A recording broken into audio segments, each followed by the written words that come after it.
Fotoam-dehibe sy goavana no notanterahiny trano fivavahana VAHAO ny oloko.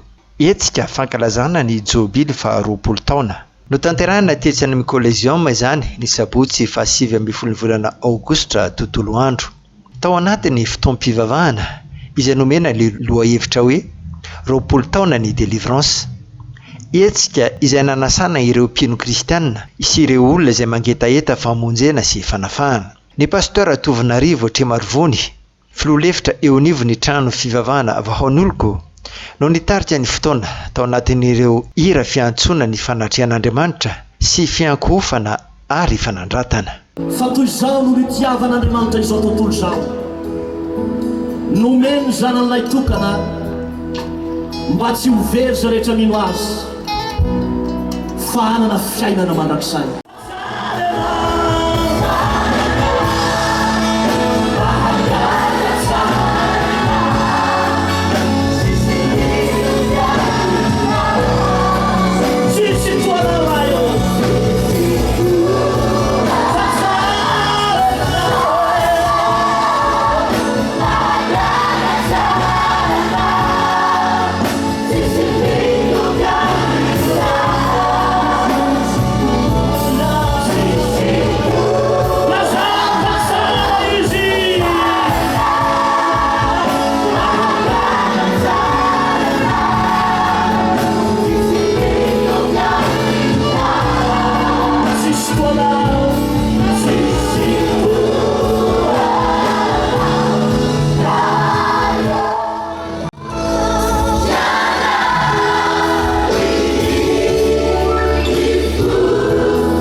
Ny fandimy teo ihany koa ireo hira Fiderana nentina nifaly sy nankalaza an'Andriamanitra ao anatin'izao Jobily fa 20 taona ny trano fivavahana VAHAO ny oloko izao.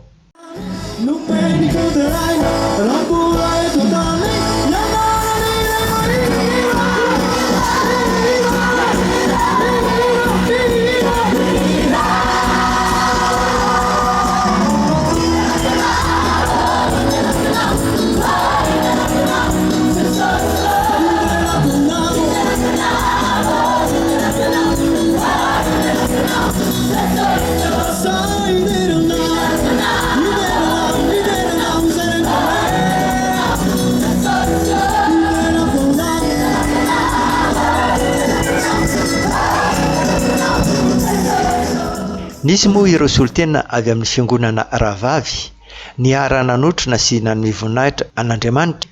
Nisy ireo solotena ny fitondram-panjakana sy ireo olo-manakaja maro sy tompon'andraikitra izay nanome voninahitra ity fotoam-pankalazana ny Jobily fa 20 taona ny trano fivavahana VAHAO ny oloko ity. Ny pasteur Ertina Randriarmalala Davidson filompanorina ny trano fivavahana VAHAO ny oloko no nitondra ny afatra tao anatin'ny toriteny izay nampitaina TETO amin'ny Coliseum. Tsy fanasitranana ihany ny tian'Andriamanitra omenanao fa misy fahasambarana sy faliana ao amin'Andriamanitra. Amen. Misy fiadanana ao amin'Andriamanitra. Haleluya. Na fagagana na fanasitranana dia Jesosy daholo ny sady manao fagagana. Jesosy ihany manao ny fanasitranana. Ataovy haleluya. Haleluya. Tsy maintsy tonga ho amin'ny fanafahana tanteraka. Zany mihitsy. Miantso anao ajanony ny fahotana. Tonga maro dia maro ireo olona ka feno hipoka ny kianjan'ny Coliseum. nasiana fanamafisam-peo moa sy écran géant ny tany ivelany mba hahafahan'ireo tsy tafiditra nanaraka sy nahita ny toriteny sy ny vavaka. Nanamarika ity fotoan-dehibe teto amin'ny Coliseum ity ny vavaka délivrance na ny vavaka fanafahana izay niantsoana ireo marary sy ireo voageja ny fanahy ratsy ary ireo mangetaeta fanafahana sy famonjena. Izay notariny pasteur Ertina ary ny fandrimbonan'ireo pasteur rehetra eo anivy ny trano fivavahana VAHAO ny oloko ary teo ihany koa moa ireo mpanao délivrance na ny mpiandry.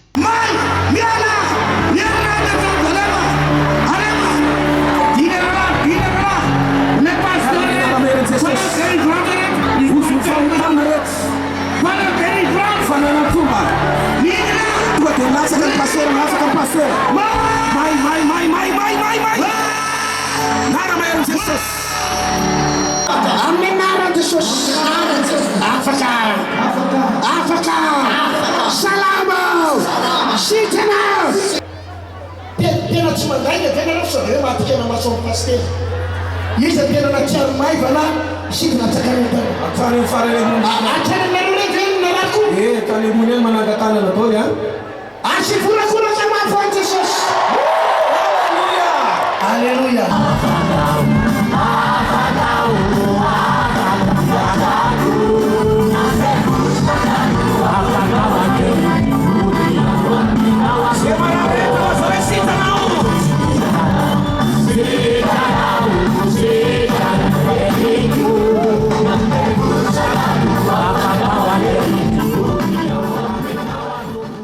Maro ireo olona no nahatsapa fanafahana sy fanatranana tao anatin'izany vavaka délivrance na vavaka fanafahana izany.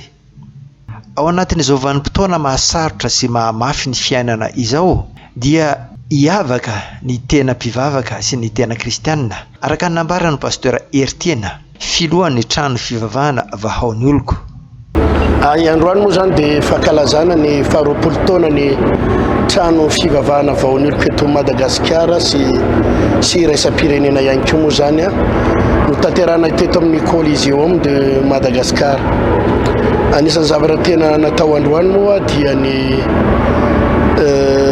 Fiderana an'Andriamanitra, fankalazana an'Andriamanitra ary ny lehibe indrindra amin'ireny dia izao irarakopana ny fahagagana eto androany ny fanasitranana ary androany iray dia efa hisy dingana ho vaovao ataon'ny tompo amin'ny fiainan'ny mpino indrindrandrindra ho amin'ny atao hoe fiainana ara-nofo crise Madagasikara crise ho tontolo izao fa anisany défi napetraka hoe ho tahina ara-bola ny mpivavaka ho tahina ara-bola satria ny mba hitany atao anatin'ny roapolo taona dia mitaha Andriamanitra ary tena mitaha ara-bola androany dia hanoro lalana ny mpino izay ny fomba hitahina Andriamanitra azy amin'ny lafiny rehetrarehetra. Ny lalana dia ohatran'ny lalana rehetrarehetra ihany tsy misy lalana moramora tongavana amin'ny voninahitra ary tsisy lalana moramora tongavana any amin'ny fandresena, tsisy lalana moramora tongavana any amin'ny fahombiazana. Sarotra ny lalana fa mahafinaritra fotsiny dia Andriamanitra eo ny tompo dia tsy maintsy misy fandresena foana. Inona no tena lehibe ho an'ny roapolo taona manaraka? Ny roapolo taona manaraka dia tsy miova ihany mitohy amin'ny hazakazaka amin'ny fanompona ny tompo fa dia ampitomboana fotsiny ny allure, ampitomboana ny vitesy mba tena mafimafy kokoa mihoatra n'olay teo aloha.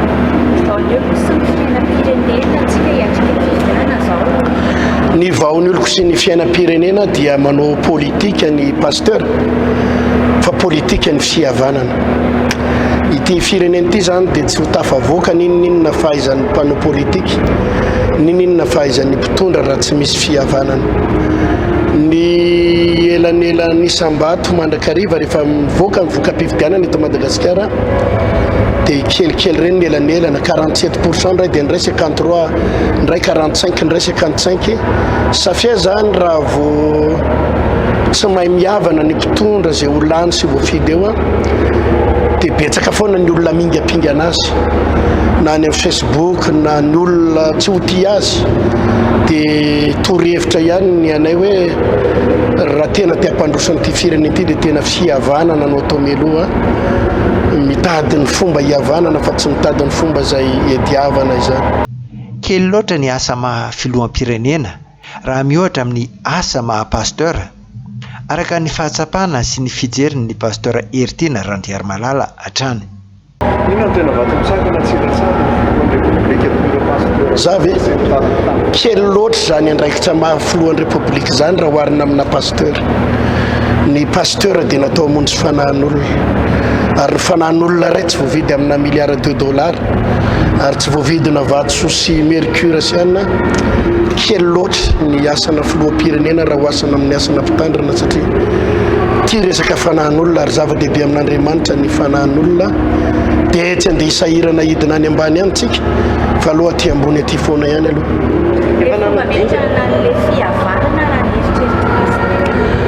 Maro ny tsy vitantsika eto amin'ny teny raim-bafa fa raha misy tia hangataka sosikevitra amintsika mpanao politika ny ampitondra tena manana hevitra tsara tsika ahafahana tena hoe manampy ny mpanao politika sy mpitondra ho amin'izany. Reny ray vitantsika ny mpanolo-tsaina na tsy mandray karamary raha vao fitiava tany razana zany ka hoe mba mangataka hevitra dia mety tsara na tsisy karamaraka mba hoe mba mangataka sosikevitra dia iny ray tena mety tsara amintsika mampanompon'Andriamanitra atsika. Maro dia maro ny fiangonana sotrozoety Madagasikara fa mimafy ohatran'izay koa ny asan'ny satana inona no azo amizafana an'izay.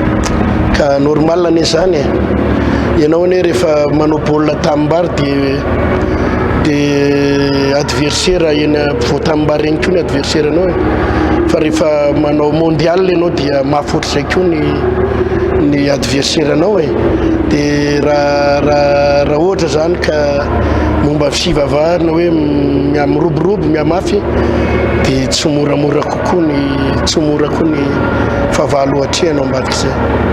Inona tena ny hoe Madagasikara na fahita pasteur azy raha ny situation androany ka tsy miova dia sarotra nisy ny fanantenana fa rehefa misy zavatra tokony hiova ary zay ny efa nomezako sosikevitra teo fa tsy fanomezantsiny fa sosikevitra hoe ny tsara indrindra dia ny fihavanana iny no lalana satria tsika eny tsy vitany hoe firenena mantra fa sady firenena faran'izay faible ary ny kendren'ny mpanjanaka sy ny firenena matanjaka ny ivelany dia ny ampiady atsika foana mba ahafahany miditra amin'izay tokony hidirana ka raha tena fitiava-tany-drazana dia tsy misy afa-tsy ny hoe miavantsika fa raha vao mitsofoka amin'ilay zarazara ho anjakana dia efa hivipetsin'ny fahavalo ohatra amin'izay zay dia zay anisan'ny fomba anankiray tena ahafahana mahomby eto amin'ny firenena. Ianareo anisan'ny hoe fiangonana betsaka fiangona azo atao hoe matanjaka ihany efa misy mpanao politika avy any ambadibadika any mikitika na hoe mangataka fanohanana avy amin'ny vao.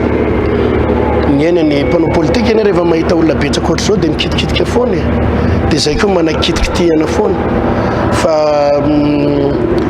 ny anay rehefa hoe fampandrosoana ny firenena dia mety foana rehefa fampandrosoana ka tena fampandrosoana madio tena hoe tsy miala amin'ny fitiavan-tena na miala amin'ny hoe zavatra ohatr'izany dia manao foantsika.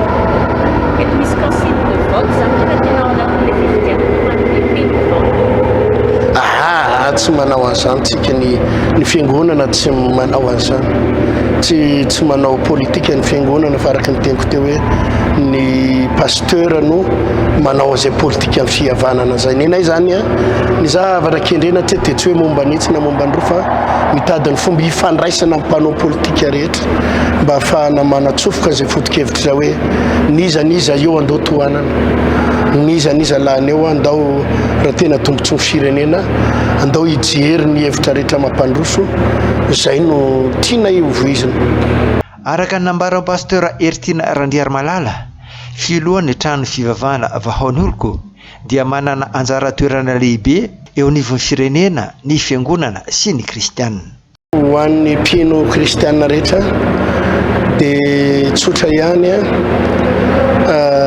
ny fiangonana no anisany mananjara toerana amin'ny firenena satria tsisy maharesy kolokolo zany sy ny corruption raha tsy fiangonana ny lalàna tsy maharesy an'io zany fa ny fahatahorana an'Andriamanitra raha madidiny io ange zao hoe raha matahotra an'Andriamanitra daholo ny lehibe amin'ny fokotany, ny maire rehetra, ny lehibe amin'ny distrika, matahotra an'Andriamanitra ny any amin'ny domaine, ny any amin'ny fitsarana, matahotra an'Andriamanitra hoy afa tsy lalàna fa tena hoe mba matahotra an'Andriamanitra dia jereo fa raha matahotra an'Andriamanitra sy ny fitsaran'Andriamanitra dia tsisy sa hoe amadika amin'ny tsy fahamarinana ho amin'ny fahamarinana na amin'ny fahamarinana ho amin'ny tsy fahamarinana fa io no anisan'ny zavatra tena ilaina ka manana anjara toerana ny fiangonana ny amin'ny sy ny pasteur ampitoroteny ny amin'ny toroteny somary enjakenjany momba n'izay atao hoe inona izy ty ady amin'ny fahamarinana sy ny fahatahorana